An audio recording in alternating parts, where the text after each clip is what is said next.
JC Mo.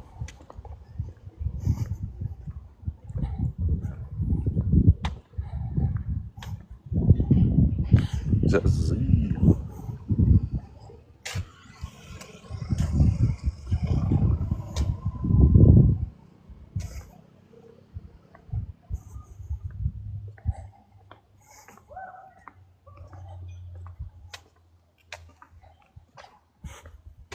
Pretty little thing.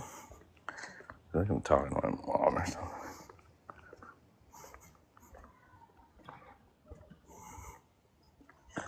Lovey-dovey shit. All that other shit.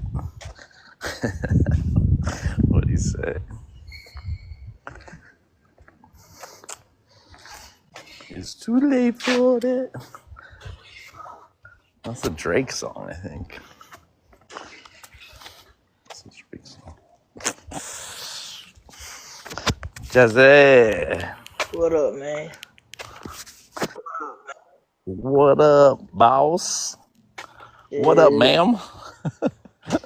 That shit weird. How you doing? How's your day? How you doing, man? I'm not ready Oh, I'm for sorry. that yet. Are you? No, nothing too crazy. Okay. Nothing No, too it was a crazy. joke. I know. Yeah. But It was a respectful thing, I think it was. I was trying to do.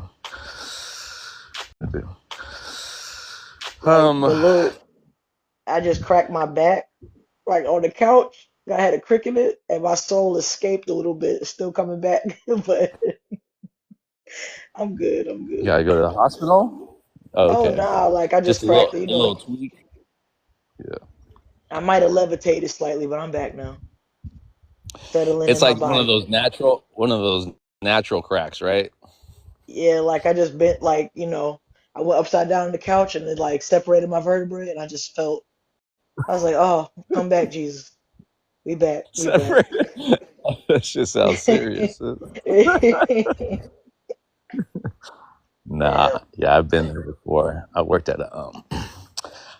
like moving these boulders. It was a side gig, and I felt like one of my discs came out, and it felt serious, but it kind of went away, withered away over the years. But I always feel like every time I pick up something, I feel like it might just slip back out.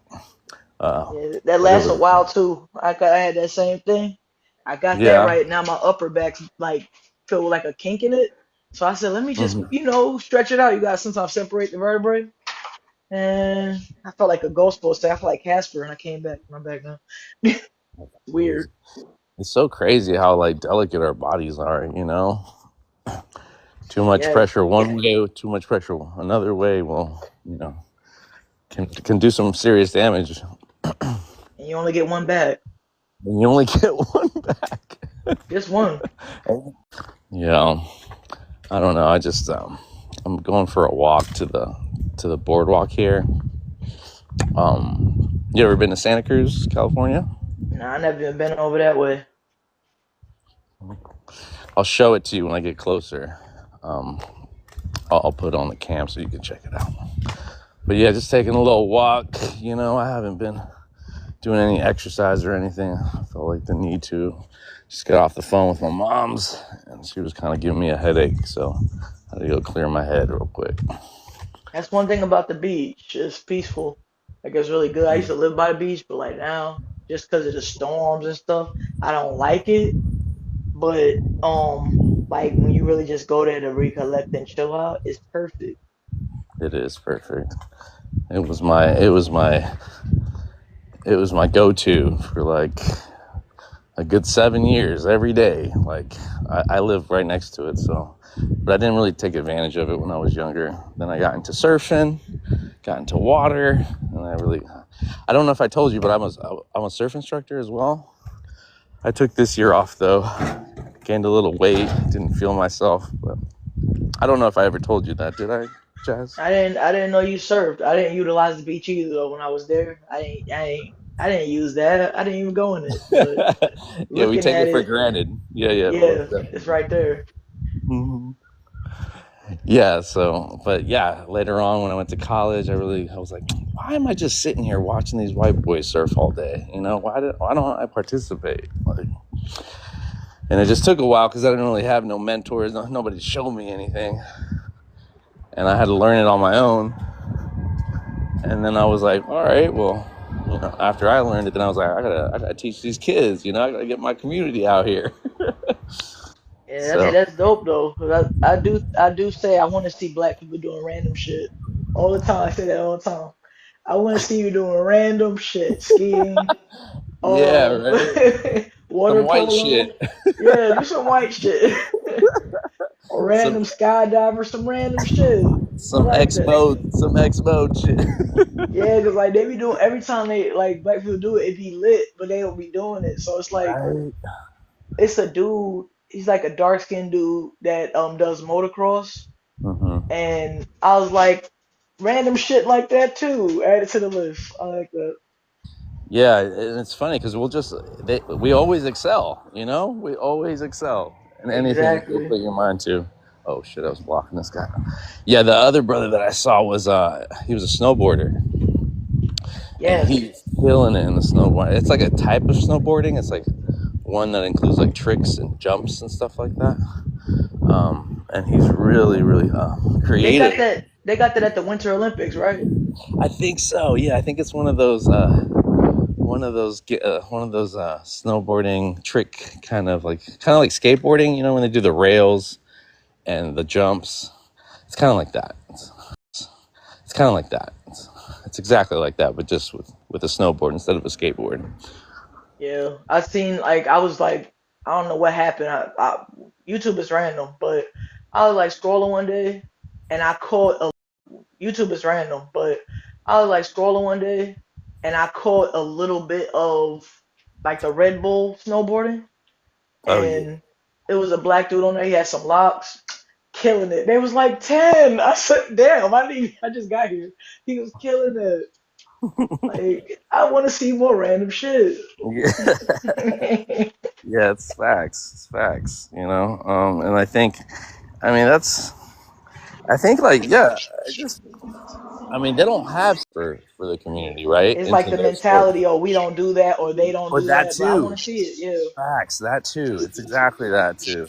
Because what I got with the surfing thing, my people were like, nah, I ain't getting in the water, the shark thing, the murky waters here as well.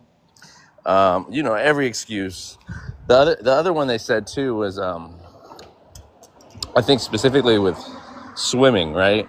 Hey, what's up, Birdie? Welcome to the panel. Yeah, Specific, swimming. so yeah, swimming was well, let alone all the segregation that happened, right? Not allowed in the pools. It still happens to this day. You see all those crazy videos of people not being even able to swim in their own complex. But Yeah. outside of that, it was let me see, what was it? Oh, just the conspiracy or the fakeness of like them thinking that their bones are really dense and Mhm. that they would sink. And that was our psychology. I don't know where that actually came from.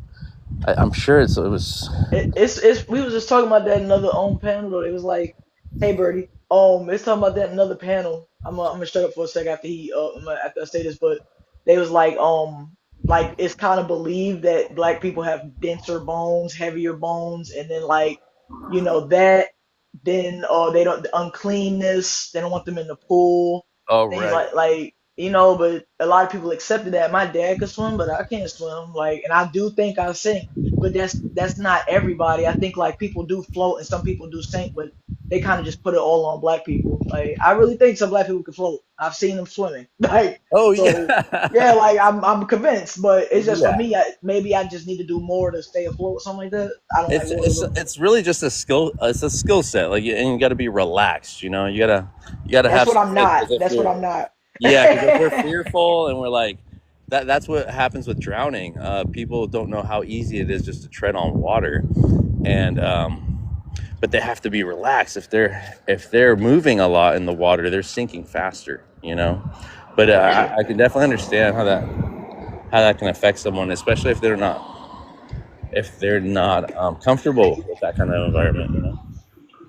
I just watched two different videos like a couple months ago on Facebook, and they were showing the most. I've never seen a swimming race get this dominated. And this is by black kids. I've never seen a domination of a relay like this in my life. Like it was four, it's four. It's a medley. I guess you got backstroke, breaststroke, Right, freestyle, and butterfly. And right. listen to me, bro. By the time the second dude was turning around, the race was over. Literally, they lapped. Laptop, It yeah, was, and it was a group. Listen to me. literally I'm telling you, lapped. I've never seen this shit. And then when the third dude jumped in, I want to say the second dude ain't even start yet. Wow. That's how these black kids destroyed this race, bro. I've never seen, man. Anything you see them trying to take us out of is because they seen us dominating it. Yeah, Even exactly. with golf, you were a black golfer before Tiger Woods.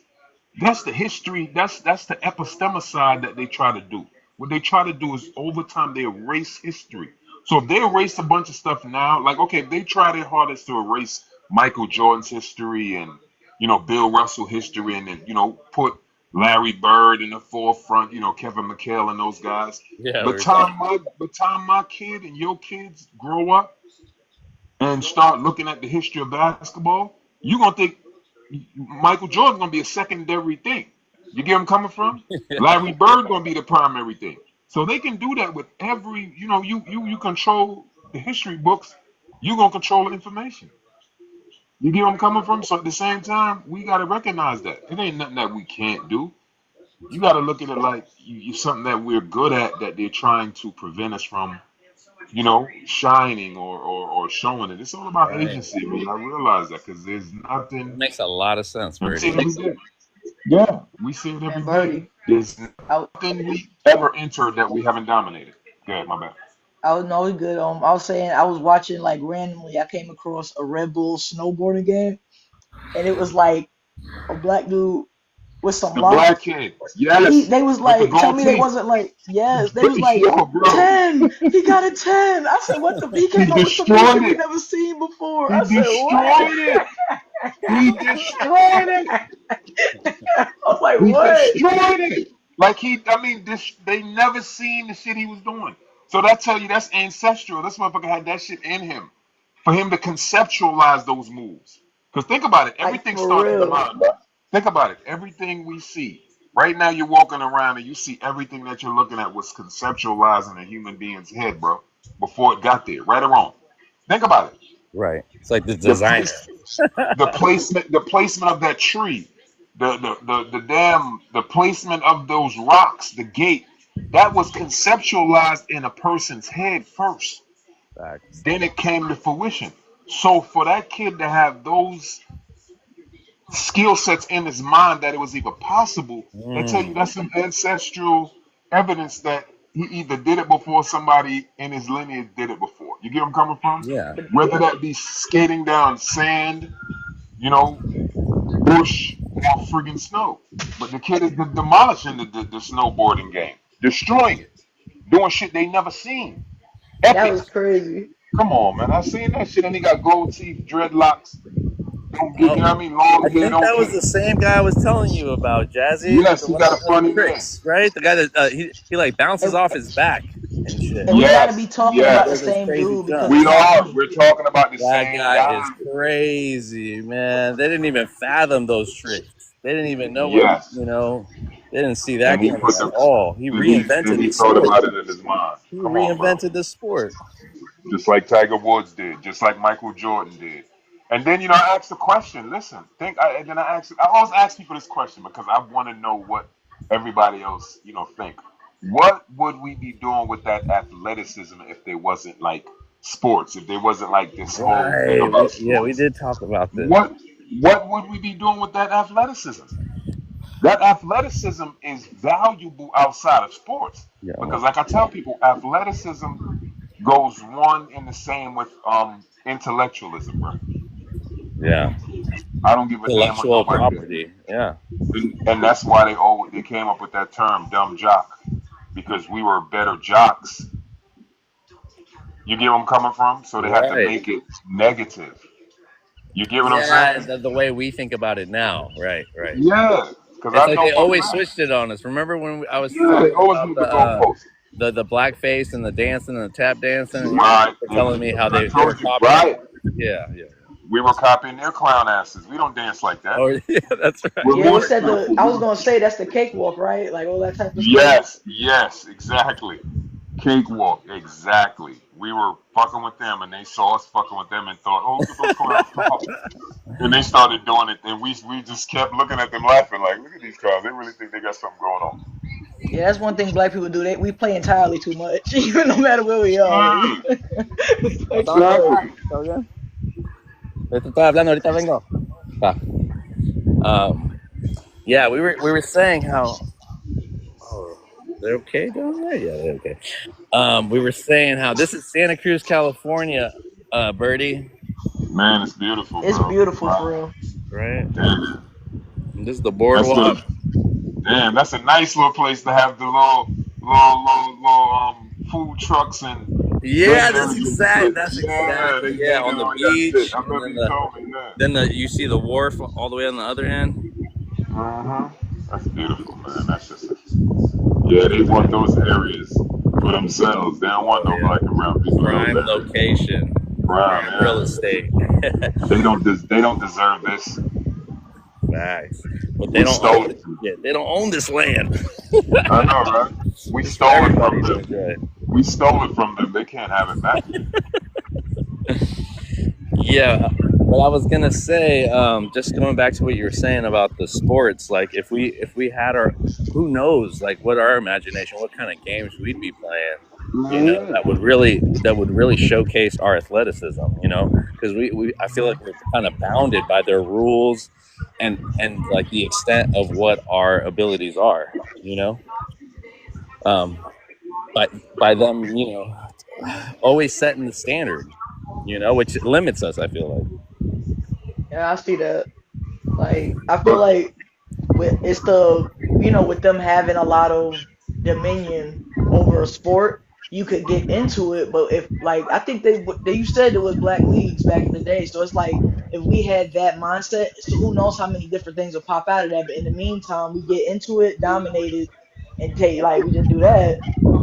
But the mind, like you trying to just go into, oh, I'm a snowboard this way because that's how y'all got it, and you make that Right. cool, but like you can't come up with something else because they don't really like give you that platform. So all you can do is like right now, you get in the water, kill it.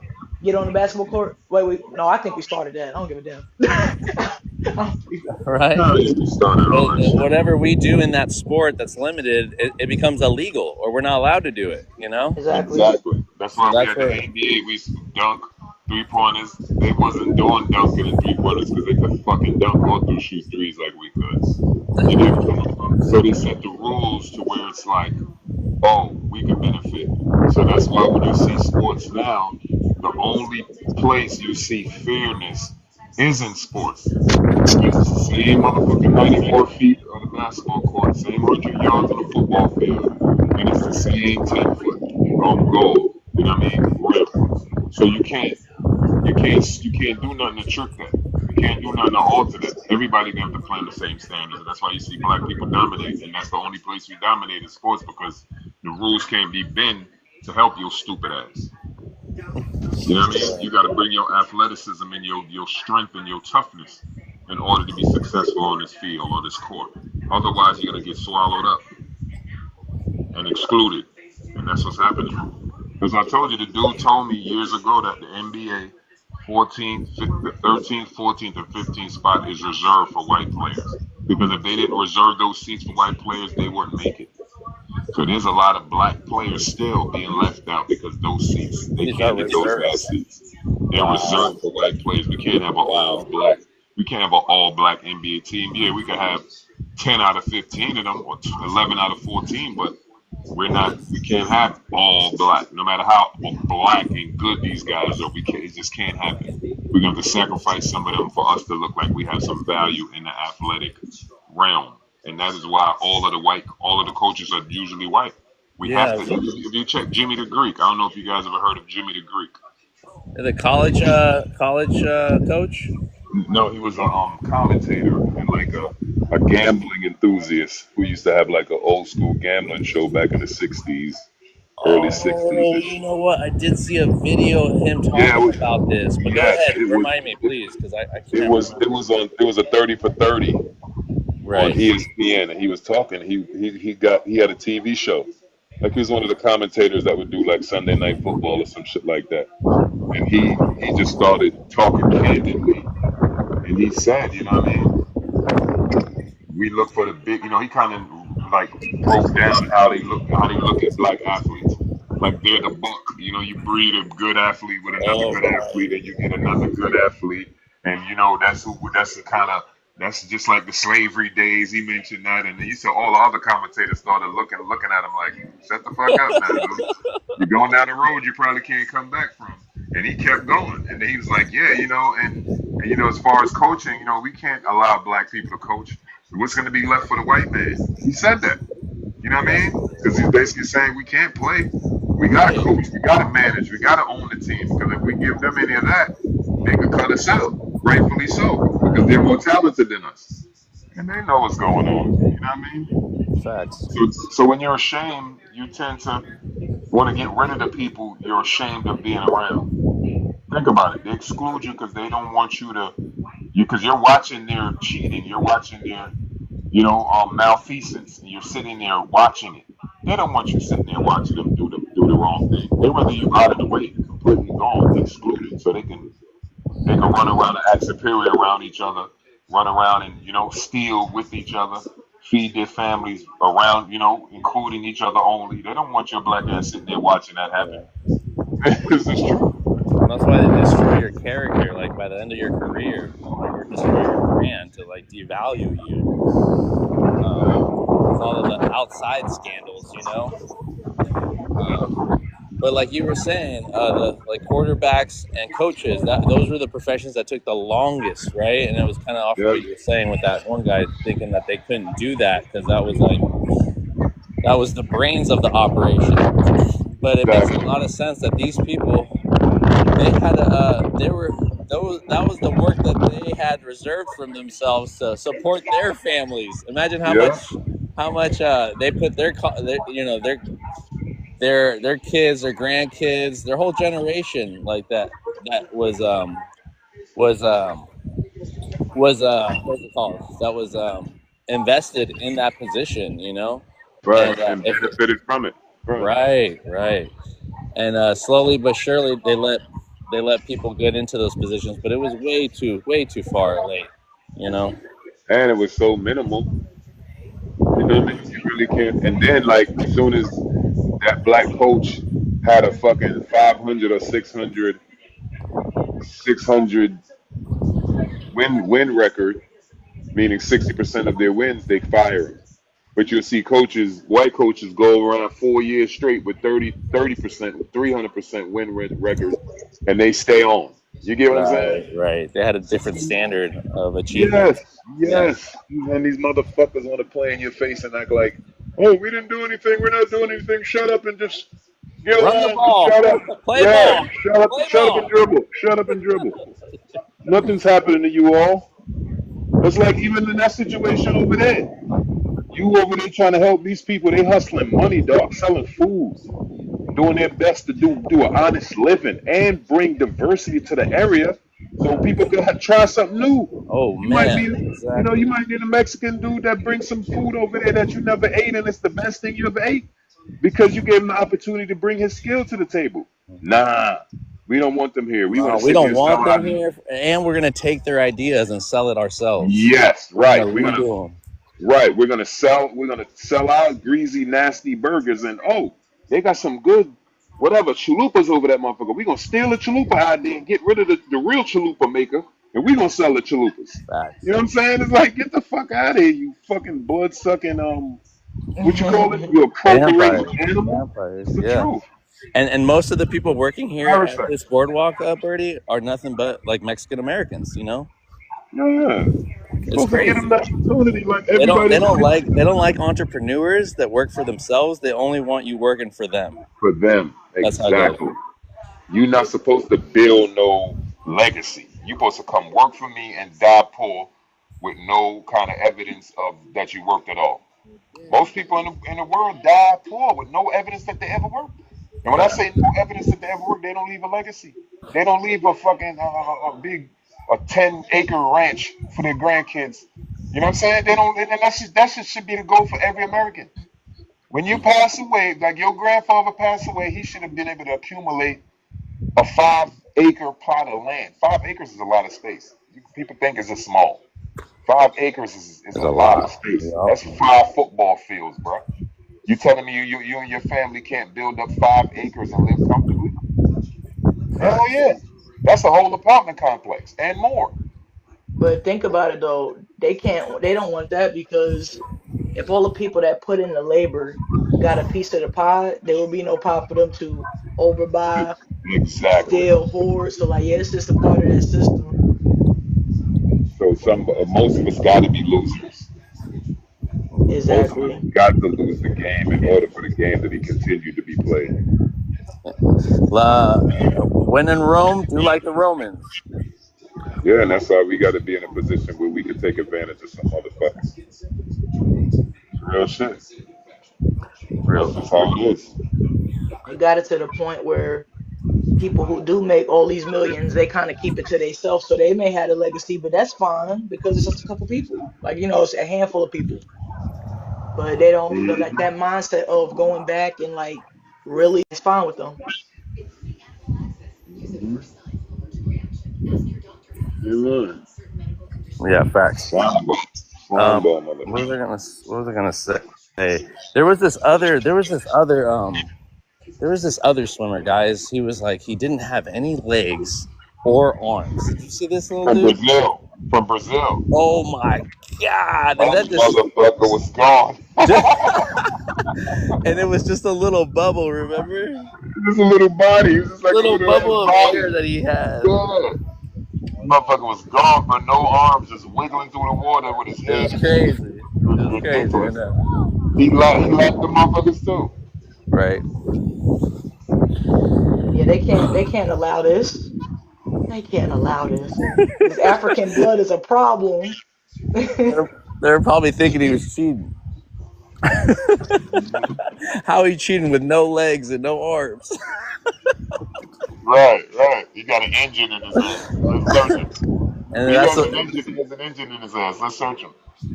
yeah, and that's what it is. We're disadvantaged before even playing the sport or even competing or even in business or jobs, or we're already disadvantaged and we always exceed. You know, it's almost like, have you ever seen that picture? Let me see if I can pull it up. It's that one. It's like they're running track, but and they have the white runner and the black runner, but the black runner has a bunch of obstacles in front of Uh-huh. him before he runs. Uh-huh. Barriers, all kind of shit in the way.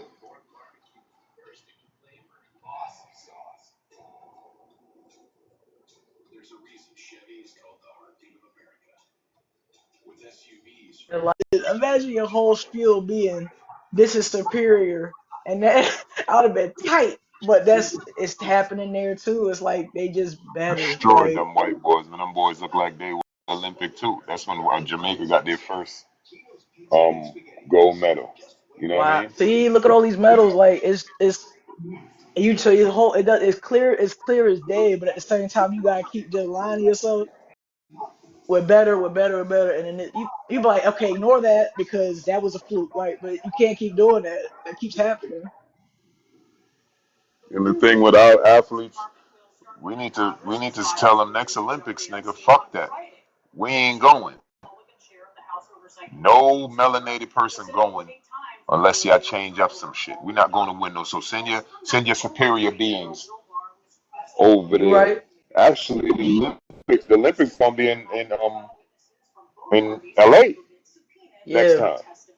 Hmm. That'd be even more profound. Sit out while you at home, like, yeah, y'all don't really consider us Americans. Y'all don't really consider black people Americans. Y'all don't treat black and brown people with respect. They don't. And it's the same individuals. And The then same that day, individuals. they should just run their own event. That day, should they just go to a damn public park in like a impoverished neighborhood and just do their own event and just Right. mind their business, and they will be Or have tight. a or have a big ass gathering concert at the biggest park in the fucking America. And just have all the motherfucking good people come there and just listen to music and vibe. You know what I mean? Yeah, Go to like a if place where it's legal marijuana and just burn the whole city down. they, that's what I was saying. Like that mindset, just like you, okay, I'm taking off the cleats and stuff, taking off the shoes for this. But I'm gonna, whether you don't do it, you sit at home or you just run at your own on your own accord for fun with your people and not participate. That man, they might just turn the cameras off at the Olympics. They will. Yeah, Or you mad everything as will get turned. hell. They're gonna turn it up because they don't want to see. They don't want the world to see who really is really the champions of America. They don't want the world of diversity is wrong. Diversity is making white people look bad. When you talk about diversity, that's automatically attacking white people. Nah, you stupid motherfucker, you're a part of the diversity, white man. You're a part of the diversity. Yeah. You're different, I'm different, he's different, but we're all here together, living great and exchanging, you know what I mean? Our greatness amongst one another.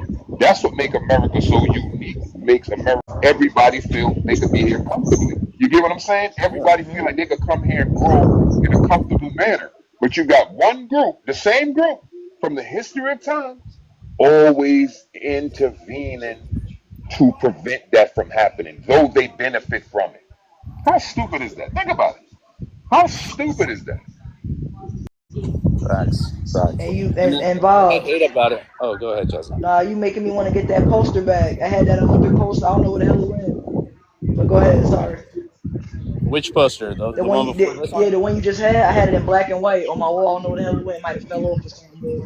We got a big old statue of that replica at San Jose State. It's a, He went to San Jose State, right? He's talking about. I went and visited friends in San Jose and hung out. But I went to the campus and they had that one. Let me put it back. But I was gonna say, Bertie, was how I hate how they even take credit for the diversity, even though we know they don't really want it.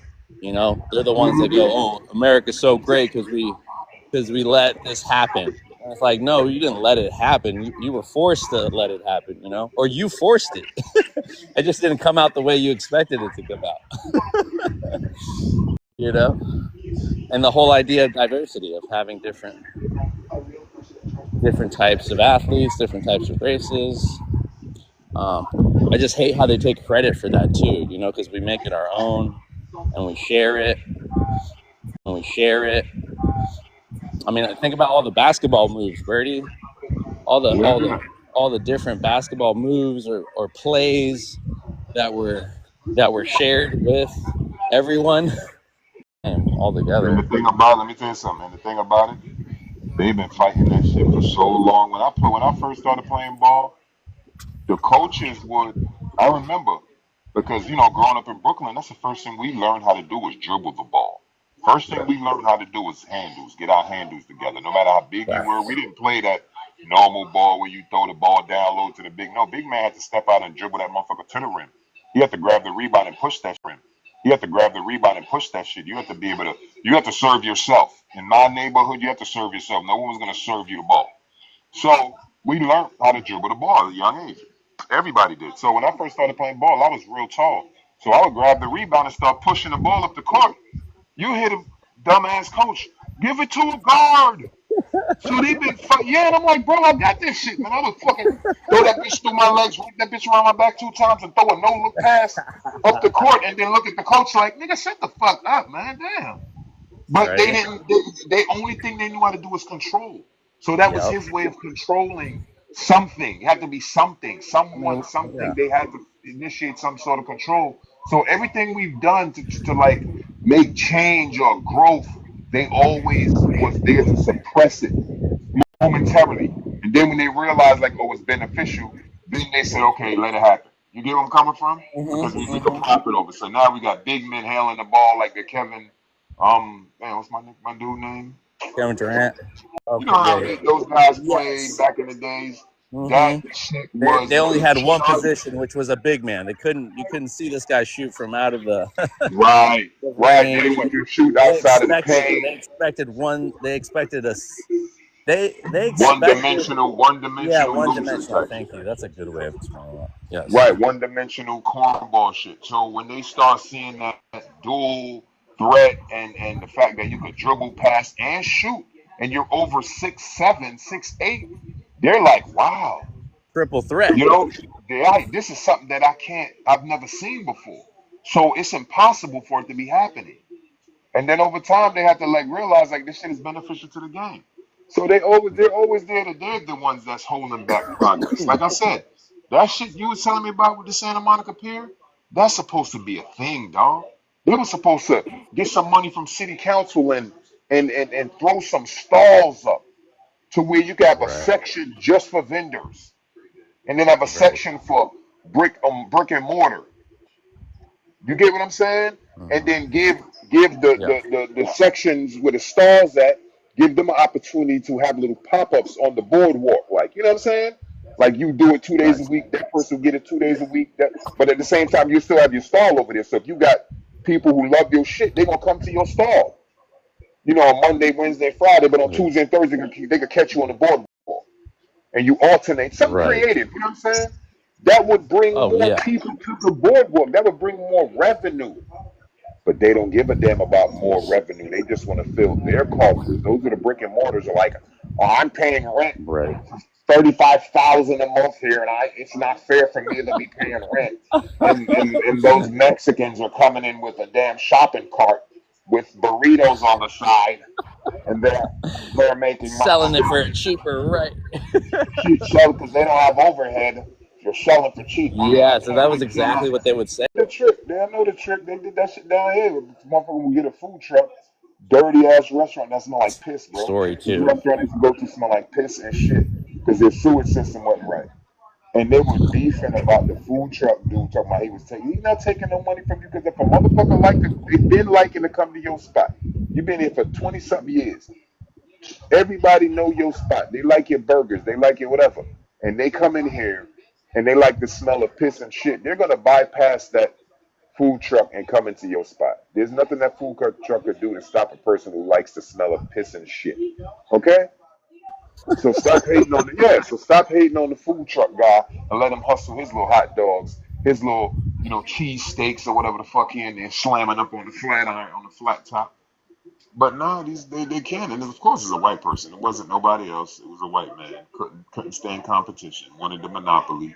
Wanted to just sit there with a bag and money just fall into it. And then he run off, and then you see him the next day, and you like, damn, he looks poor as hell. You go to his house, it's like, damn, his house looks poor. You get in his car inside is dirty, and you don't look fresh. You don't look fly. You look blotchy and sick, and you got all this money. Come on, bro. Money. Come on, bro. That's facts. Look at him. You see any fly ass? Look at Elon Musk, richest man in the world. You ever see Elon Musk look fly? Be honest. You ever seen some shit Elon had on, or he ever said some shit that you was like, man, that's a cool motherfucker right there. Hell no. Hell no. Hell no. You look Their at that nigga, excuses they I'm don't want to afraid get of money. robbed, so they look average. I'm afraid of money. When I look at them motherfuckers, I'm like, I wonder if money would turn me into a derelict. I wonder if money would turn me into a dickhead. You know what I'm saying? Like, yeah, when I look at them clowns, I'm like, man, y'all motherfuckers got all that money and y'all look like shit. And black people ain't got no money. We starving anywhere you saw. And you got motherfuckers like Elon Musk, and they put pride in that shit. Oh, well, wealth don't show their wealth. Fuck out of here, you crazy. Y'all don't They know how to can't, show but it's y'all wealth. like they They might not can't. have the ability. Like that's what I'm That's saying. my It's like, point. They don't have the yeah. skill set for that. They can't get fly. You can put them in a room with fly shit, and they'll come out looking bozo. Come on, man. It's the truth. And they know that. They can't. That's why they can't stand it. They're like, damn, how these motherfuckers always looking so sharp? Niggas saying it's cosmic, though. It's in our DNA, homie. You know what I'm saying? That shit run through our veins, man. We were regal. Our people before us was kings and queens, man. That's why we move like that. You a And some peasant, of the motherfucker. flyest outfits, civil rights era, Hell flyest. yeah. Flyest. Best Like dressed damn. men. They clean as ever. hell. And You know what I simple mean? too. It was simple, but they were clean as hell. Basic. Haircuts, Man, you sharp. saw them coming from church with their hat, clean, floral dress, sicking them dogs on them old ladies and shit. Come on, bro. Fuck out of here. You gonna trick me into have me looking at my black people with no deficit? Nah, son, y'all trying to create that deficit. Y'all trying to make us think that y'all ain't shit. We saved y'all. No, you didn't. I'm looking at the evidence right now. No, you Hey, didn't. man's got the black people in the water. Look at this. I'm the one kneeling down. But yeah, Yeah. that's my kid. I was trying to show Oh, Jack. I your think I kid showed do you it. already, right, Birdie? You I did showed you. it. You didn't show it to me, but you was telling me you did that. So you had them surfing. Yeah, I got them surfing. I couldn't do it this year. A lot of shit went down, but I hope I can get back to it next summer. Yeah, that's necessary, man. You gave them some prior knowledge of something that they probably never did or was never interested in doing, or whatever the case may be, or something that they wanted to, push forward and get more training on. You facilitated, man. That's beautiful, bro. That's what we owe. That's what we. Everybody needs to do that once or twice. Facts.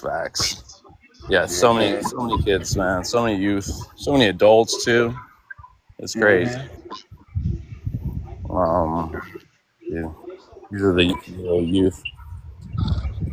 Yeah, it's a lot of kids that need some facilitation, man, and some introduction to what the fuck is out here, what kind of options and opportunities are here to grow and build. You get what I'm saying? It's a lot of Facts. kids that need that, bro. And we could all do it without the help of the government. We just volunteer our time and the interest we share with other young kids so they could take that shit. It's all prior knowledge.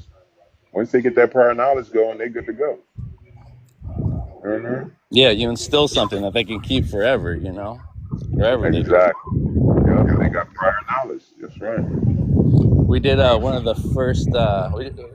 first paddle outs here in Santa Cruz for we did one for George Floyd, and then I did one for this family right here. They're it was my classmates in high school. Her and her Bet you over brother. there look like Nipsey Hussle. Well, I am a Richard, brother. I'm a Richard. I know. That's why I said that. Facts. The You marathon look like fucking continues. Nipsey. The The marathon marathon continues, my continues. brother. But yeah, his their brother ended up losing his life while he was incarcerated. They said he drowned. Now, how the fuck are you gonna drown? Something about, I can't remember the science term for it. But we threw one of those paddle outs. I don't know if you've ever heard of them from the surfing community, where they honor someone that passed away. Never heard of it. Yeah, they kind of do this memorial kind of honoring. This is what the Hawaiians did. So the white folks copied it. But the Hawaiians would go out to the water in a big circle. They'd bring some flowers, and they'd bring their prayers with them, and they'd mourn in the water. So Right. so it was a beautiful. We had thousands of people that came out for this, and it was like the first time here in this white ass town to do that. So I was super proud of that. I'll show you some articles and some other pictures. It's all on my other phone and computer. But I was so grateful to do that for them. But I That hate to. So sounds I want to beautiful. change the subject. I know it does. But have you gone and checked out the Eritrean, like the pictures of Eritrea and Eritrean women and just the whole culture of Eritrea? Have you went and checked that out yet? Or? Eritrea? Yeah. Yeah. I mean, when I went to college, I really got to meet that side of my family. Like a lot of Ethiopians, a lot of Eritreans. That kind of brought me into the fold. But later on, my own father, reached out to me. Even though it's an unfortunate situation, I still got to meet my aunt, and I want to go see them. I want to go. They're in Atlanta, and they're in Washington D.C. So I have to go visit them. I just lost my grandfather on my mom's side, so I have to go see that family at least. I don't want to regret nothing. And go there with the feeling like, yo, I'm going to see my blood. I'm going to see my blood. Facts. Not like, oh, I'm coming to meet some strangers. It's like, Nah. you know what I mean? Yeah, you coming to connect with your blood, bro. Go with that type of notion. You know what I mean? Yeah. no doubt. Real talk. And my father actually has some property. He left some property out there because he was a guerrilla soldier. He got over here as a refugee after the Civil War. Right, But right. my aunt and him they're telling me I got land over there. I got to go claim it. So that's another whole Yeah. bucket list of it's a whole nother journey that I'm excited to endure. And Eritrea got a coast too, don't it? They got a Yeah, they coastline, ain't it? got the Red Sea. Right. That's what they're all fighting to get, like access to those ports. But yeah, I got to learn a lot. I've done my own research as well, and I've met a lot of Eritreans on here on TikTok, ironically. So Yeah. that I'm learning. There's a lot of beef. I thought I was Ethiopian for the longest time, but Eritreans aren't Yeah, having y'all look alike. Y'all look alike. Y'all look alike though. It ain't no. Yeah, no, they're the Ain't same no. people. Don't get me wrong. It's just Yeah. all the civil war that they've been having. They pick their side. And what my dad was on my birth certificate. On my birth certificate, it says my father is from Ethiopia, but that's because Ethiopia ruled over Eritrea from the at that time it was like the 1980s, and then Eritrea got its independence from Ethiopia in the 90s, early 90s. Yeah, I know it's a very young country. That's what I was saying. That's a very young country. Eritrea is a very young country. Eritrea is a very young country. It ain't as old as, you know what I'm saying? Right. But That's a lot of people don't even know what the fuck it is. they have their ancient names, right? They're older names than the new nation state, right? They still honor, and they were colonized by the Italians for a while. Yeah. And I'm still. So I know I'm still learning too, but I know go ahead. Sorry. Go ahead. Sorry, my sister just called my phone. I said I'm so baffled and flattered and just like dumbfounded how beautiful them. Because like I said, I never heard of this shit. And I've heard of Ethiopia. I know Africa, but something about Eritrea that kind of escaped my interest. You get what I'm saying? I don't know why I didn't know or did enough study. I don't know why. But when I was looking at like the top 10 beautiful women in Africa, the beautiful country, the most beautiful people or whatever. They went down Nigeria, all of these different countries, and then it got to Eritrea. And I was like, who the fuck are these motherfuckers? Oh my God. I was like, these are the most beautiful. And it's not even like they're more, because, they're all like a lot of fair skinned, just this unique in their hair. Oh my goodness. And this is their shit. This ain't no weed, bro. These motherfuckers got long, curly, thick, like locky. I was like, bro, what the fuck where are these people from?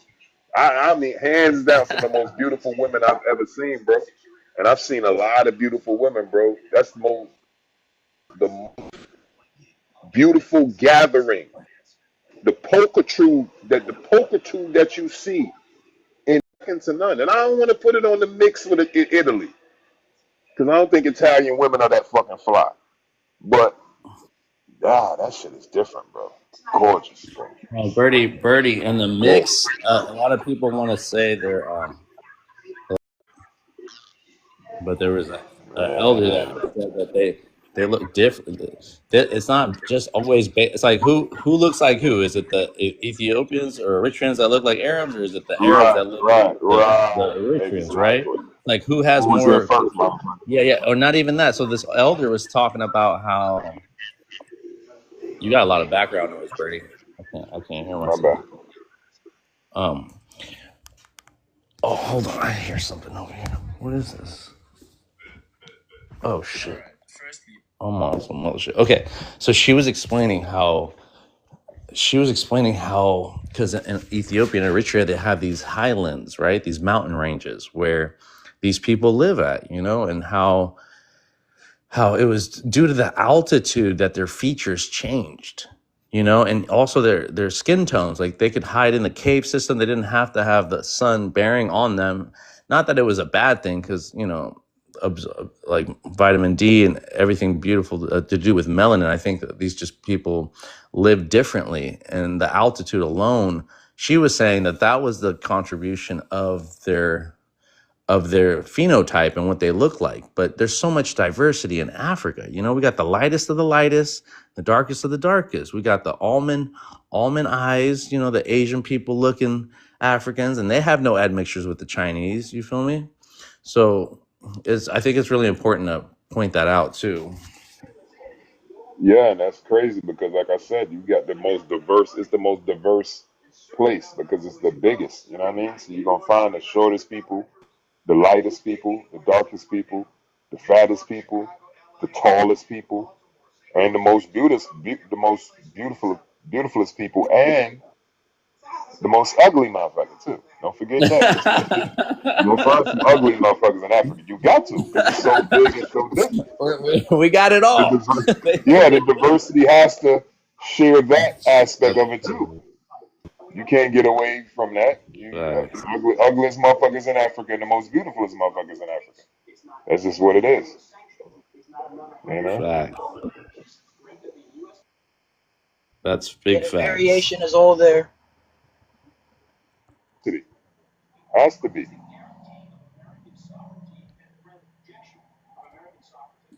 Yeah, if you guys ever get down here, I'll put you on a board. Put you in a wetsuit on a board. All me. All me. Well, I'm trying to find. I gotta find other pictures on the ones I want. Still scared. I got the life jackets. I got the jackets, Jazzy. Still scared. I swam a little bit before though, but like it's just not a I just say I'm a land creature, and that's Yeah, I don't blame you. I don't blame you, sister. And I always start off the kid. I mean, a lot of daring kids always just jump right in, you know, and kind of learn as they go. But I do for the people that are a little more intimidated. I do take them to the swimming pools first, you know, and try to get some practice in there, you know. I wanted to show you my Ethiopian homies in college, but it's not going to be in college, but it's not going to be on this phone. It's so funny. Look, this is a family. This is the Oaxacan family. Oh, the picture's cropped. I can't even show you. I gotta prepare this out more. But yeah, I definitely want to do like not like a documentary, but I do want to archive all the shit I did, like all around that beach, you know, because if it wasn't the surfing, it was with the street vendors, you know, and I was back and forth, and it's quite the story. And I had 2 accounts on TikTok, but they were banned eventually because of all the racism and stuff that I would post, like people attacking the vendors or being hella racist towards them. They thought I was promoting them, not knowing that I'm protecting them, you know. But since I had to show the public what was going on so we could get help, it just took a lot to get those back. And then my other account was street vendor account. Oh wait, no, the surfing one. But there's a whole story to that too. These are the street vendors. So I would take. So Birdie, I would. After I would help them, I would take their kids out surfing because those kids are working with their parents. They never get a chance to. They never get a chance to enjoy the beach, you know. And don't get me wrong, like beach, you know. And don't get me wrong, like their parents do. Like after they work with their parents, I'm sure they do get to have some fun, but they don't get to experience like all of it, like surfing up and get them out there. And it was just hella convenient. There's a Oaxacan family. They work on the fields. They work in the fields during in the summer. They get a chance to work for themselves, and they're out there selling those umbrellas, their artisan work, their blankets they make, and some other stuff like their earrings or necklaces they come out there with that they make by hand. Pretty creative stuff. And then I would get all the perks too, because like I would, they would feed us, they would feed the kids all the good food that they make, and we'd be out there eating that. Yeah, that's a hell of a perk. Yeah, they would always hook me up, always show love. So it was beautiful. It was a beautiful little mix of it too. Let me see. Yeah, I got to go to my other computer, or my other phone. Let's see. This is a little training ground that we had. So I worked with another I collaborated a lot with another lady named Rhonda Harper. She runs Black Girl Surf. So we would do a lot of collaborations with her too. She was there at the beginning. So yeah, I just connected with the people that were kind of doing the same work I was doing, and it was beautiful because they could come over to Santa Cruz. They were in San Jose, but they would go to these beach. She didn't like Santa Cruz. Her name was Rhonda Harper because she said that she had to deal with a lot of racism over here, and it's true. Like these surfers are a little too territorial, thinking they claim the water. They were fucking with her and her students, like keying their cars, telling them to get out of town. I just wish that ever happened around here. That's crazy. Yeah, right. So shit. I believe it though. So yeah. And so she would surf. She would surf. This was my first group right here. This is the first group I ever went out with. Those are two little neighbors of mine when I lived at my mom's house, and these other two ladies were from Brazil as well. But I went to community college here too, and I was a tutor for ESL, like English as a second language, and so I tutored those two girls, and they were the first ones that were like, all right, let's go do this, and they helped me teach these two little kids how to surf, and they taught themselves as well. But yeah, her name's Bella, the one right behind the little one. She was the one that motivated. Well, my girl actually motivated me a lot too, because I was thinking about this. My girlfriend in the past, but she's not my girlfriend. Another individual. But what was I gonna say? I was gonna say. Yeah. Anyway, she was dealing, and I dealt with a lot of racism as well. Even starting to surf, I had to deal with some stuff. People just being hella disrespectful, being hella racist, trying to kick me out of there. And so I felt like if I was going to teach, I had to start with the kids in the community, because those are the people that I could support, and I knew I was going to get less fucked with, and they'd be stupid to fuck with me, And I wouldn't go. I want to go where they'd be surfing. I'd be going at the beginner beaches. So so Rhonda started going around Aptos, these other beaches around Santa Cruz, and she would never come to Santa Cruz until she saw me there doing that. And I had built up 2 or 3 years doing it, and I got a good community backing me. So she was like, all right, well, I met her here, and she was like, well, I'm gonna start teaching my kids over here again. And I was like, yeah, don't worry, we got you. So that was really cool to see. And then we just started working together. I think that's an amazing thing though. It's literally what I hope for. And I know that it could be annoying, more than annoying. I'm using a light word, but trying to access things that people think that they own, like that territorialism. So I'm glad you pushed past that, because that in the past that probably turned away a lot of people. But you just got to get past that, and you fuck around and be the best. But it just, they try to dissuade you with their little attitude best, but it just, they try to dissuade you with their little attitudes about it. Right? Facts, Jazzy. Yeah. And you got to really just unpack it, pick it apart. A lot of the things I was just seeing too with the whole, because they have a statue here in Santa Cruz with a big statue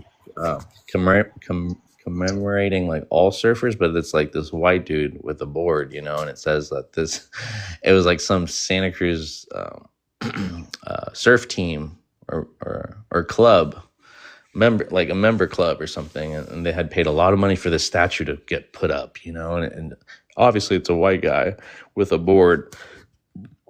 But the history here in Santa Cruz is about these three princes that came from back in the early 1900s, I want to say, and they came from Hawaii, and they were the first ones to surf here in these Santa Cruz waves. And just Santa Cruz is I think it's next Hawaii is where you see the best waves, right? But Santa Cruz is maybe the second best. I want to say that because it's so popular here. It's such a tourist attraction. And but the story behind that, as I'm researching, because they have a little plaque commemorating them, but it's a little one. It's a small little one by the lighthouse. Nothing compared to the white man statue. Uh, but it's okay. So these three students, right? And I forgot where they started. I'll go back and research it, but they are the ones to create surfing here. They're the first ones to create surfing here. They're the first ones to surf here, and they had this tradition where they would go. We have nothing but big redwood trees growing here, and they would cut down the redwood trees, and they would make the surfboards out of them. And there was these like long, heavy surfboards that were really hard to carry. They have these in the museum still. I haven't seen them. I think they like have them hiding somewhere because I haven't seen them yet. But I think they bring them out like every annual Hawaiian tradition or whatever they do here with that. But if you look at these brothers, they look dark skinned, And so, anyways, what I wanted to say, and they said like there were certain areas where they would catch the biggest waves here in Santa Cruz because they compared them to Hawaii, and a lot of these areas that they describe in their journals have been wiped out. Like they've made like the river. Like to create the harbor, to create all these infrastructure, they like ruined a lot of the sandbars, they call them here, which creates a lot of these nice waves that you see. So just seeing that about how like, and so they don't commemorate them the way they should, like they commemorate this other statue that has nothing to do with them. And that statue is supposed to like commemorate all surfers. And it's like obvious, like you put someone's image, like a white man there. And it's so funny because like right across the street from that white man statue with the surfboard is the church. And there's a statue of a priest there, same bronze statue, of this white ass colonizer. And it just draws the parallels like crazy.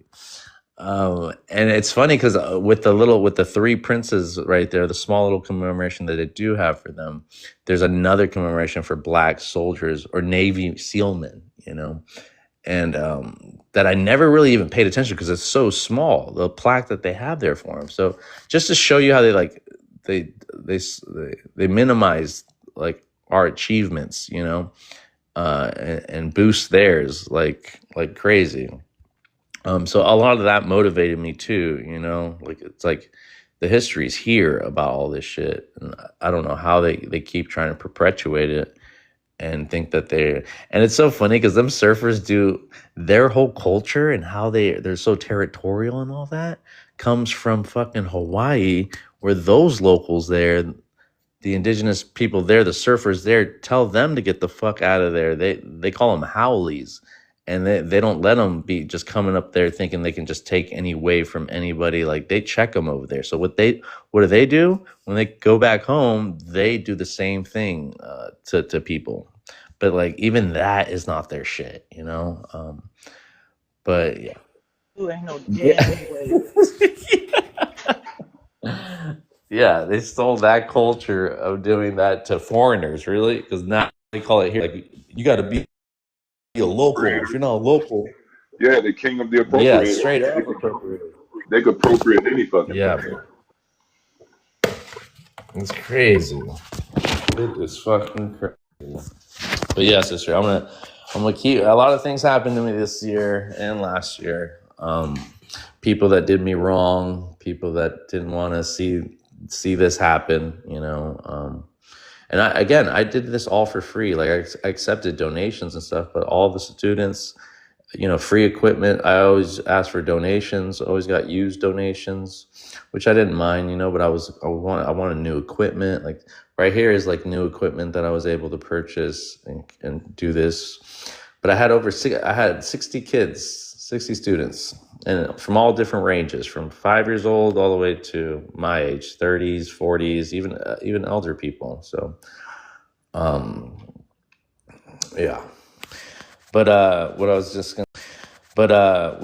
gonna say is just giving the kids an opportunity, to do something that is not always available. And I wasn't available to do this when I was a kid. I wish my parents had the money to put me into extracurricular activities, I wish my parents had the money to put me into extracurricular activities, But it was it just, and like we were saying before, Jazzy, like we took it for granted too, until we were just like, all right, let me participate, let me try. So I didn't get to learn this until I got older, and I was like at the university, like I was in a nonprofit class, like to learn about nonprofits, and then I was getting into this while I was doing that. So I was like, let me see if I can incorporate what I'm doing and see if I can create a nonprofit with it. So then it led me into that road. And then, but that was kind of like a mock for my dissertation, like, pretending to have people on my board, like my mission statement, like it really crafted my thing, but I never really followed through with the incorporating. I was like, cause I just started. So I was like, let me prove to myself I could do this first. Let me do the actions. And then whoever comes my way and whoever wants to help me, will help me. And then I can, then I can start thinking about incorporating and getting that far. But yeah, a lot of crazy stuff, and I hope I can share my story one of these days with people. It's a lot, but yeah, I can't wait to get back into it. This is the first year I stopped doing it. I had to get a job. I had to get a normal job. I had to make money, and I had to have a roof over my head, or else I was going to just be homeless in my car. But that was what I was dealing with. Yeah, yeah, exactly. So I just had to put my head down and just cover my ass for a bit. Where is this? Yeah, I'll show you guys more pictures. Let me go back to the prop. Somebody go take my picture right now, and they're gonna be like, they're gonna call me out on it. Gonna make fun of me. I'm gonna go use the restroom. I'll be right back, guys. Okay.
Yes.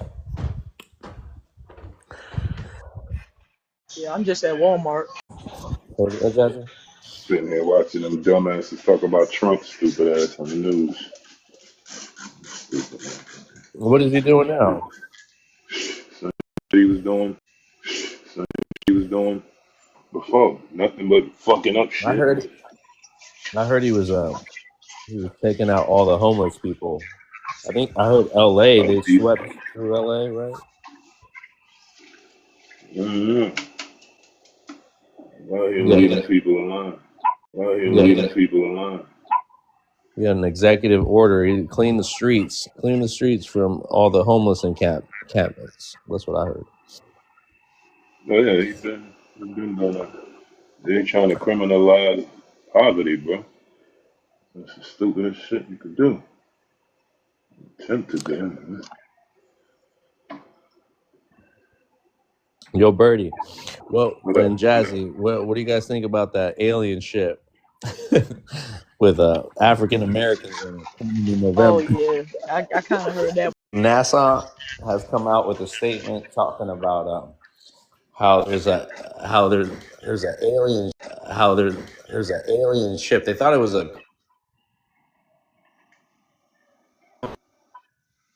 over to Earth at 135,000 miles per hour. And this hasn't been confirmed. I mean, that has been confirmed, and it's supposed to arrive in November to Earth. Now, what hasn't been confirmed that everybody's talking about on TikTok is that there was this other NASA guy that worked for NASA, and he was talking about how uh, this how these aliens he described how they look like, and he was talking about 7-foot black people, right? He said they look like African Americans, and so now everybody's talking about. How did they see that? So he was They're talking coming about from. another. Oh, how do they see it? So the Hubble telescope, right? So the It Hubble took a telescope was picture of. able to see the people in the. So it's like Yeah, a, here, let me pull so up. it's a Yeah, let me pull up group the of black picture. dudes in a Cadillac, in a space Cadillac No, coming. It's like what the fuck? nah. So, That's the part we can't. That's the part we can't confirm. Right? That's the part we can't confirm right there. But let me show you the pic. Let me go look for the picture. I'll be right back. that's the bullshit they do. Like they trying to make it seem like, oh yeah, it's a bunch of niggas coming through. We gotta get the guns ready, Johnny. Guns all the time, niggas. We done been switched around how much? Switched around how much?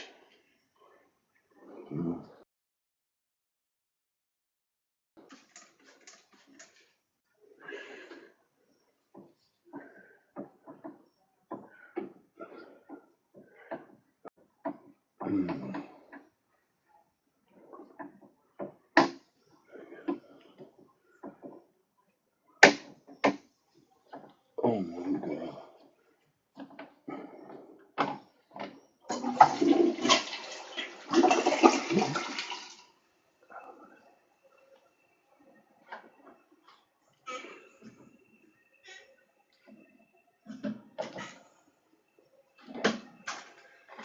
Oh my god. Let me get my shit on. Shit. Getting this shit.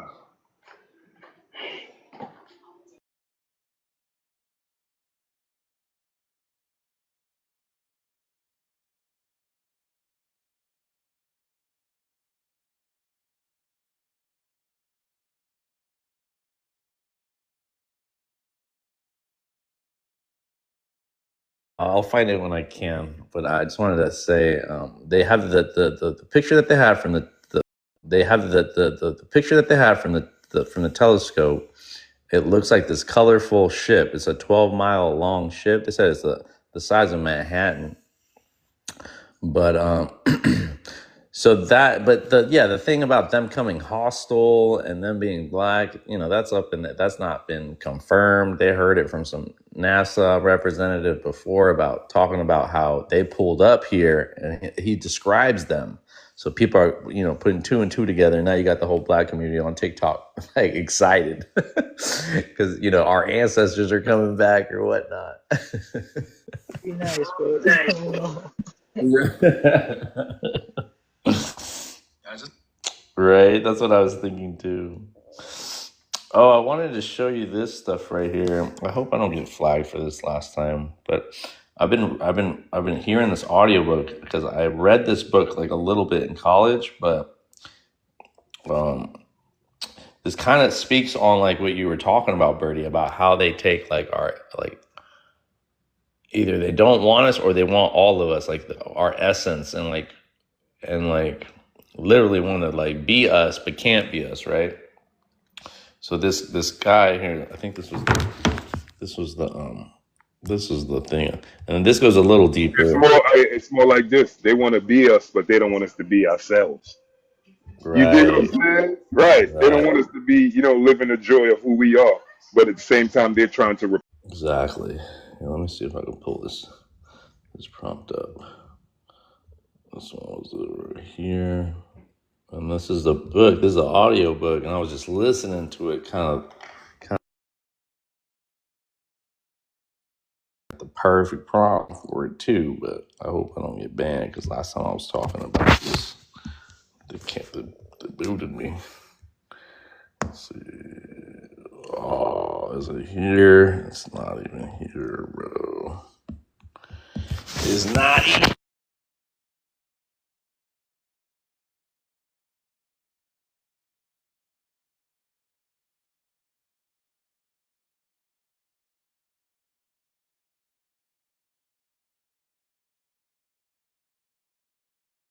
Remember that thing you were telling me, the old remember that thing you were telling me, the old Goodbye Uncle Tom, remember that? So this one plays a lot.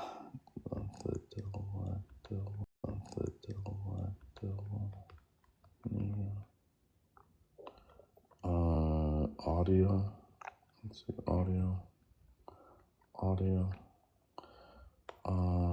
Here it is. I'll shoot you this over. I'll shoot both of you guys this over later.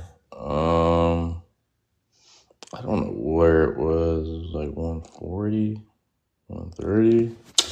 I don't know.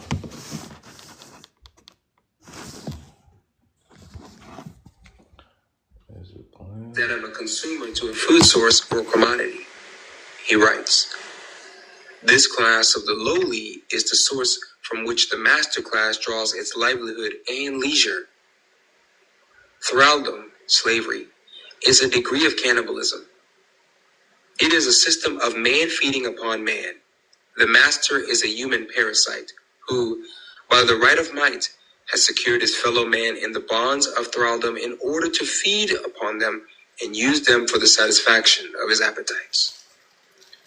According to Orlando Patterson, sexual desire and codes of masculine honor strongly inform this culture of human consumption described by Williams. What the slave mainly fed appetite.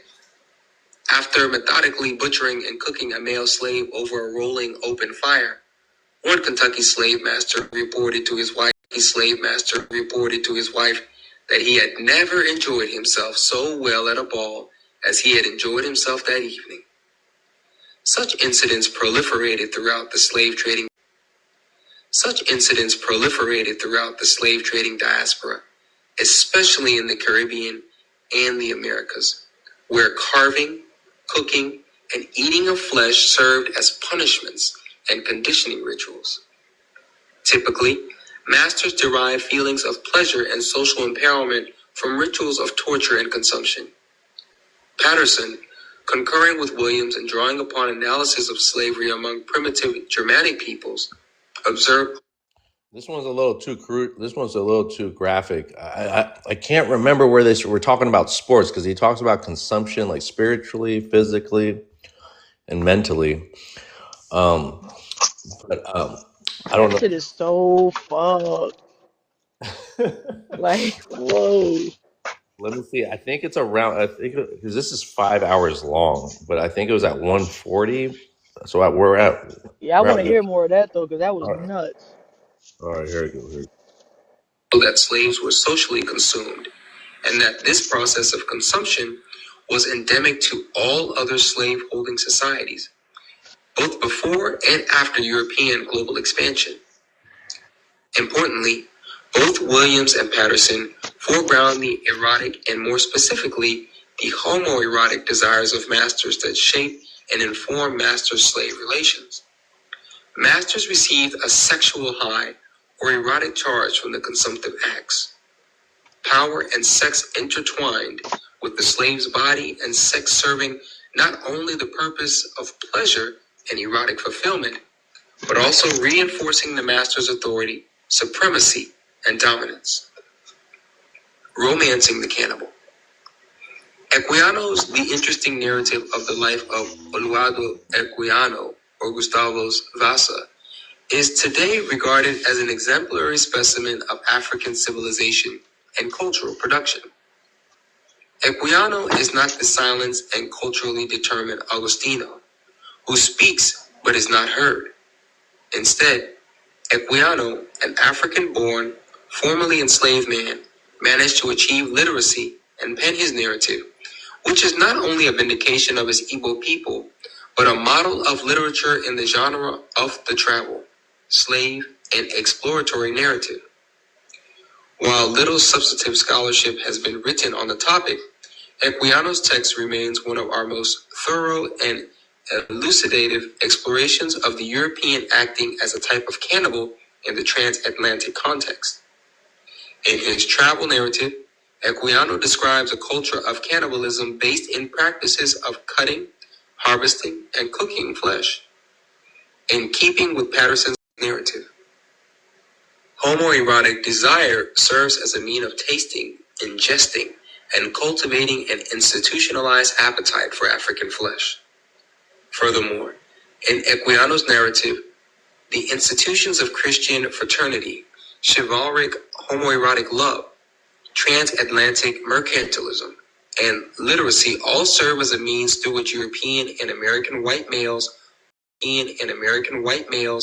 cultivate high cultural tastes for African males and perpetuate metaphoric and erotic rituals of consumption. Scholars of Equiano's life and work have categorized and studied the interesting narrative as a slave narrative, a travel narrative, and an autobiography. Though it fits into all of these categories, I approach the text primarily as a slave narrative. When Equiano penned his narrative, British abolitionist efforts were well underway.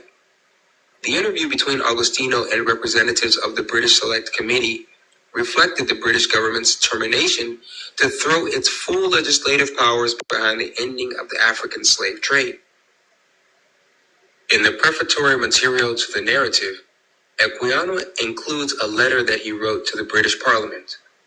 The letter begins, "Permit me with the greatest deference and respect to lay at your feet the following genuine narrative, the chief design of which is to excite in your august assemblies a sense of compassion for the miseries which the slave trade has entailed on my unfortunate countrymen." Equiano wrote with the intention of locating himself and his narrative, Equiano's abolitionist sentiments, and finally attune awareness of English feelings of cultural superiority, distinguish his text from narrative written by his peers. It is the perfect text for initiating a discussion of black male consumption in a transatlantic context, as it is the prototype of the slave narrative and prefigures representations of white cannibalism in the slave narratives published by black American men in the 19th century. Henry Louis Gates Jr. has described Equiano's narrative as the silent second text of the narrative of the life of Frederick Douglass. Following a marketing strategy established by Equiano, Douglass distributed his slave narrative on both sides of the Atlantic and received acclaim in U.S. and British abolitionist circles. Equiano's narrative, like none written before or after, provides an early snapshot of black experience and identity as transatlantic, It is the story of a West African child sold into slavery, bartered among white masters, and raised aboard schooners that traversed the Atlantic carrying slaves and cargo from England to the Caribbean, and then to the United States. Equiano begins his narrative as an isolated and traumatized child whose overwhelming response to slave captors is fear and terror. He fears he will be eaten. He fears the whites are cannibals. Equianos first raises his concern that the whites are cannibals after British slavers purchase him and take him aboard the slave ship African Snow. Secretly, the African youth questions his bonded kinsmen about the whites. I asked them if we were not to be eaten by those white men with horrible looks, red faces, and long hair. The first section of his narrative documents his constant preoccupation with cannibalistic Europeans. His initial observations are only confirmed by visions of boilers and African bodies chained together, presumably waiting to be fed to the boilers. When I looked round the ship too and saw a large furnace or copper boiling and a multitude of black people of every description chained together, every one of their countenances expressing dejection and sorrow, I no longer doubted of my fate, and quite overpowered with horror and anguish, I felt motionless on the deck and fainted. Even after the crew of the slaver and his own kinsmen confirm for him that he is not to be eaten, Equiano's fears persist. When the crew captures a shark and hoists it aboard the slaver, he reports, "This gladdened my poor heart exceedingly, as I thought it would serve the people to eat instead of their eating me." Playing upon his fears, the ship captain, also his slave master, would often threaten to eat Equiano and his best friend Dick. He said he would kill Dick, as he always called him, first and afterwards me. Equiano, later in the narrative, reflects back on his childish ignorance and views of Europeans and corrects himself. That fear, however, which was the effect of my ignorance, wore away as I began to know them. I could now speak English tolerably well. I no longer looked upon them as spirits, but as men superior to us Africans, and therefore I had the stronger desire to resemble them. Equiano strives to be and does ultimately become an Anglo-African. I soon grew a stranger to terror of every kind and was, in that respect, at least almost an Englishman. In this pivotal section of the narrative, Equiano seems to resolve the issue of European cannibalism by attributing such perception to his indigenous naivete. Scholars have, for the most part, followed his prompt, assuming that the issue of I just got a violation. I knew it. I can't play. I should have started from the beginning.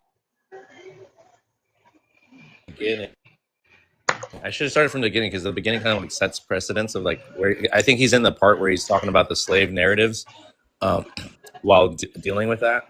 But he touches on so many different ranges of this thing. It was really interesting. That's crazy. But the one I wanted to show you guys like was the sports one. Oh, sorry. Go ahead. Sorry.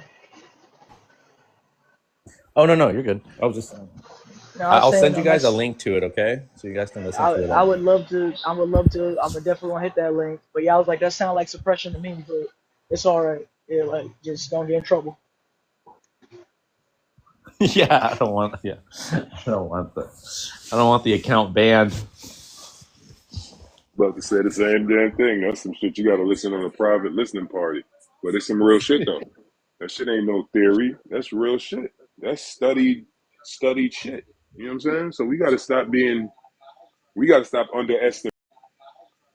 underestimating the evil of evil people. And I think that's what we do. We underestimate it. And sometimes we want to deny our legacy. We want to deny that we got bullied that bad. We want to deny how we got, ran over and pushed out, pushed to the bottom. There's a lot of civilizations that's embarrassed by that. So that's why they cover up history. That's why there's epistemicide, to delete what happened. You know what I mean? To hide the truth, The to trauma. destroy the evidence of historical trauma or historical events. You get where I'm coming from? That Facts. happens in society. You know what I mean? Like I spoke about earlier, if they could literally get Michael Jordan and LeBron James out of existence, move in the future, if they just didn't write about him no more, didn't talk about him no more, and put someone else that they favor in front, you know what I mean, promote them more, then our kids will only see that through the media. You get what I'm saying? They will only see that, and that's what they will know to be true, you know? So it's easy to do it, man. It's easy. That's why I say you got to be intrigued with the history and go back and look, and dig it up, go in the archives because they ain't get rid of everything. And then Yeah. and if you got common sense, link like you could, you know what I mean? Yeah. We've all had a Facts. necklace that broke, and we went and got a fucking safety pin and put that bitch on the back of that motherfucker, connected it. You know what I'm saying? Yeah, it's not the same metal or the same, but it's We safe to made it serving its work. purpose. We Right, it's made it serving its work. purpose. So we have sometimes with devoid of things or finding extra things, it could serve a purpose to help us. Facts, man. Mm-hmm. Speaking the truth, say it louder for the people in the back. Yes, sir. It's the truth, man. You ain't lying. Yeah, like I was gonna say, like what Birdie was saying, people feel like, oh no, that didn't happen, or that was a long time Right, ago, or like they feel shameful.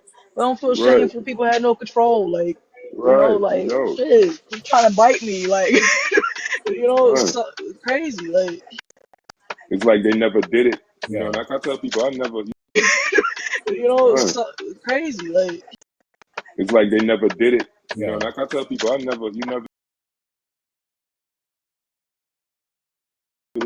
I believe, and I said this before to you, I believe our reparations is in unity. And I said this before to you, I believe our reparations is in unity. What the fuck you doing? Slapping some cheeks? What are you doing? What is that noise in the back? oh Whatever. my bad, that's my car, Jazzy. that's my car. It clicked. My bad, I'm in the car. It click. What's wrong with I'm sorry, y'all. I got Yeah, a my friend's damn car does that too. Impala. When you turn it on, right, Yeah, Jazzy? what Impala's is what click. kind of car? What kind of car is that? That's an Impala. And Impalas click. They all click. I don't know why they click. Car is that? That's an Impala. And Impalas click. They all click. I don't know why they click. Crazy. Yeah. So you I driving and it's doing that? Yeah, like no, it'll stop, but like when you turn it on or you change to the air. Yeah, like no, it'll stop, but like when you turn it on or you change to the air conditioning, it click. My bad, y'all. There it goes. Stop. But yeah, Oh, I was tripping. I'm Impala's Yeah, like, my click. friend's dude, car does that sound like too. it's slapping some cheeks. Yeah, that's what I thought. I was like, I said me. I said, oh shit, no, Slapping it some clicking, cheeks. it's clicking. Sound You like like, yeah, somebody slapping something. just imagine, like, you be like, yeah, so cannibalism, horrible, slap, slap, slap. You be like, no, Yeah, it's my slapping. car, it's my car. Chopping up a body. That's Like, funny. damn, but yeah, but I was thinking of why you was playing that. I said, it doesn't happen as commonly. That's why I said, like, I'm not afraid today. And plus, we got, like, I know so many, uh, Two-way limits for sure. Second Amendment for sure. exactly. So it's like, Give me one. I'm not Give me 1 second, thinking, y'all. Give me one okay, second. Go ahead, all talk. right, I'm listening. I'm listening. okay. I'm just running to the bathroom. All right, so like, it's like how many people you know that's like you can't get like I know it's a lot of people who can't have access to one, but you like just imagine for a world like you can't get one and Timmy trying to bite you. No, so I just feel like not as. But I was thinking there's times when it did happen now though when I was thinking about Jeffrey and I was like literally that's what Jeffrey was doing. That's the same thing. He got pleasure off of eating people. So it's crazy Yeah. how it was like that parallel. Oh, Jeffrey Dahmer. Yeah, yeah. Yeah, yes, Mr. Dahmer. Yeah. And I was like that. He literally did the same exact thing, and he felt pleasure from it. He went to, as I read a lot about him, because I'm like a true crime nerd, and he literally was saying it was euphoric for him to ingest people or like have a piece of them or collect a piece of them and like collect the people like trophies or Right. using it as like an aphrodisiac. Like that literally is what they were saying in the video. So I'm like, huh? It's like, is that like It aroused him. It aroused him. yes, That's like, another and way I'm that they say it. sorry. Go ahead. Sorry, I wasn't saying nothing. Go ahead. Sorry, Jersey.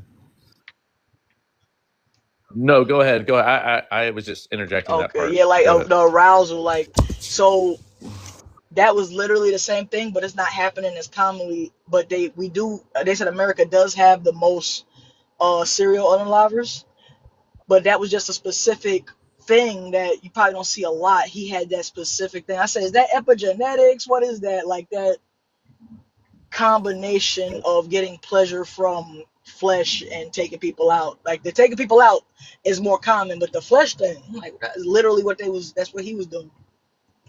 Mm-hmm. Mm-hmm. And maybe it's also like since they hyper focus on him so much, and make him so popular, making TV shows out of him, and like how they kind of just make it seem like it's a one-time occurrence thing, when I think it's more prevalent than I think they make it out to be. Um, when you think about like organ harvesting, human trafficking, Mm-hmm. I went down the rabbit hole of this whole melanin being worth more than gold and how they're able to extract it. And I was scared. When you said that, I got so scared. I clutched my pearls. I said, not extracting it. Please let me keep some. Don't do this, please, God. Don't do this. well, God. this brother had talked. It kind of sounds like a conspiracy theory, like that's how they make it out to be. But the way that it's because they're using melanin right now in bioengineering and weapons and tech, because I guess melanin can like absorb radiation, and it has all these properties that they demonize us for, but they're using, and yes, there's other ways of extracting melanin from like plants and animals, but I think the one that they were saying how all of us like melanin is worth, I think, like $500 up to $600 a gram, right? Mm. And if you do the math on that, on the whole body, including your organs that carry the most melanin, your eyes too, and stuff like that, but it'd come out to somewhere like $40 million. That's crazy. I know, and so this other. But you know what? Yeah, go ahead. Oh, go ahead. No, go ahead. No. I don't want to interrupt you. Who's going? No, I was just gonna say this brother was saying when he was bringing out these facts, he was saying how we're like they demonize us for our skin and all this, but we're worth a lot. Like we're worth a lot to them, but they just can't outright and say that. They have to. So this guy went into like how there's missing bodies and missing organs and how many people disappear, and how there's this underworld market, like a black market, where this is like they sell us to the highest bidder kind of thing. And I was just thinking in my head, like how like I don't know. I kind of lost my thought of where I was going with this, but he was just pretty much motivating like the youth or motivating black families to keep an eye out on ourselves, to always be aware, to never follow a stranger, because a lot of these people that are missing up end up missing it's because they stopped for a cop. They stopped for a cop, or they stopped in one of these sundown towns, or like, and you got to know that these people know about this underground world, of these black markets where they can make a killing, a literal unaliving. Sorry, if this is true, it's just. And I'm just thinking to myself, like, if we knew that too, like, I would say, if I had a family that was poor, a whole family that I had to take care of, like, I would sacrifice my melanin, to so they could live better, if I knew it was worth that much money. But since we don't know that, like, or we don't have they devalue it to your face. Yeah, like, and then exactly. And that's how they're able to take advantage of us in that vulnerable kind of, like, think about all the bodies in the morgues, or I don't know. It's just like once. Okay, so the one I went down the rabbit hole was this lady that worked for. She was part of. They captured her and put her in. She was part of the human trafficking ring. And she she was breaking down how her handlers knew about this, and how they, after someone died or something like that, they would clean the body and extract the melanin from it, and how she had to go through all these different bodies of doing it, and how she knew what, like, it was told to her, so she had to do this like extraction process with all these different bodies that that they were either unalived or something happened because they were overworked or something like that, and how they were able to profit off of that. So that one was the one that was a little more telling, because that was so. I'll send you a link to that lady too that talks about that. But it's just, yeah. So it trips me out that how more prevalent this thing is than most people think, because it has too much taboo in it, And see, I believe, like, because that's how I just walk around. Like, I'm not afraid of getting bitten in the leg by Timmy, but you, like, the self pride come from you walking around with like melanin lit. That's Facts. That's where we like get all our like swag. clear. Yeah, go ahead. Sorry, Jazzy. That made me laugh. Hello? You're breaking up, Jazzy. You got low bars right now. Low. You got really low bars, Jazzy. Nah, Hold it's up, better. Jazzy. Hold up, Jazzy. I can't hear you. You're breaking up really bad, Jazzy. Hold on. Let me move around. You're at one bar. I think I'm back. I think I'm back. Oh snap!